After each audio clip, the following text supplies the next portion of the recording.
పిల్లలు ఏది అడిగినా నువ్వు కాదనవని మా అమ్మ చెప్పింది. మరి నువ్వు ఎలాగైనా ఈ ప్రసాదం తినాలి. ఏ పాప, గుడి మూసే సమయం అయింది, బయటికి రా అమ్మా.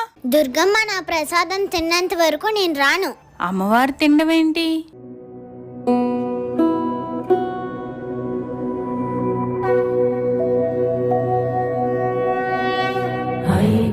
నందిని నందిత మేదిని విశ్వ వినోదిని నందినుతే గిరివర వింధ్య శిరోధిని వాసిని విష్ణు విలాసిని జిష్ణునుతే